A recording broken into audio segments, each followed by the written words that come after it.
You feel cracked. You feel like something inside is not working right. Like everyone else has the manual for life and yours got lost. Let me tell you a secret. You are not broken. You are just tuned into the wrong station. This is Ayan. He walks through life with a constant commentary in his head, a voice that narrates his every move. You shouldn't have said that. They all noticed your mistake. Why even try? You'll just disappoint them again.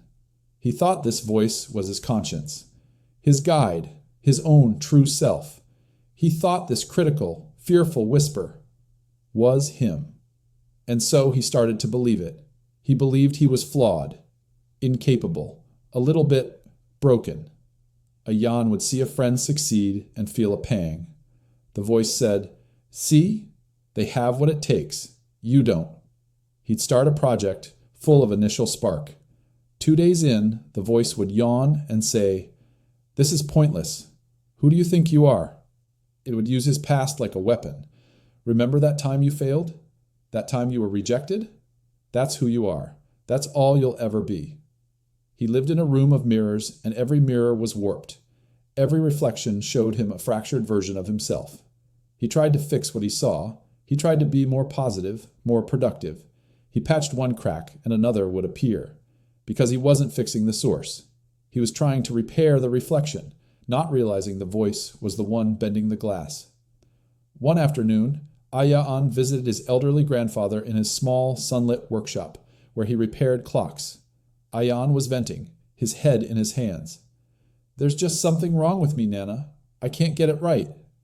His grandfather listened, not to the words, but to the pain behind them. He picked up an old, complex pocket watch. It was silent.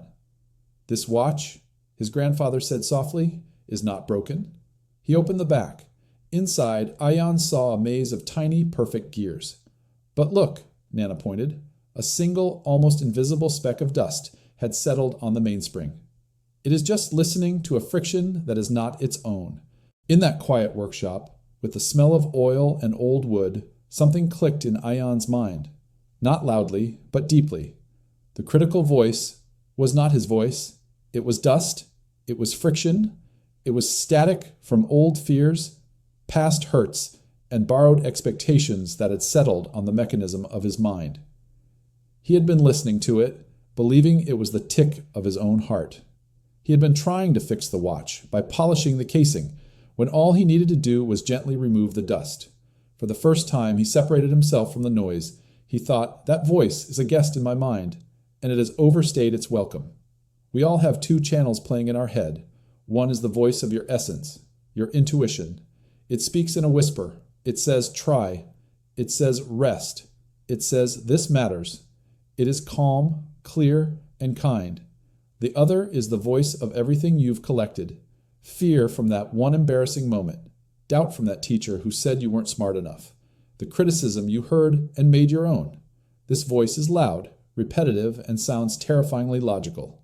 You are not the loud voice. You are the one who can choose which station to listen to. The brokenness you feel is not a flaw in your core. It's the exhaustion of fighting a war with a noise you think is you. Stop fighting the noise. Just change the channel. Ayan walked home that day, and the voice was still there. You'll forget this feeling by tomorrow. But this time, Ayan didn't argue with it. He didn't believe it. He simply acknowledged it. Ah, there's the static again. And in that space between the noise and his recognition, he found a profound silence. And in that silence, he could finally hear his own true voice. It was faint, but it was steady. It said only one thing. You are here, and that is enough. You are not a broken watch.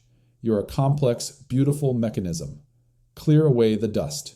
Tune into the frequency of your own heart. The right voice has been waiting for you to listen all along. If this story helped you distinguish the static from your own signal, please like this video. If you know someone who needs to hear this, share it with them. And subscribe to Mindshifted for more stories that don't just patch you up, but help you find your way back to your own sound.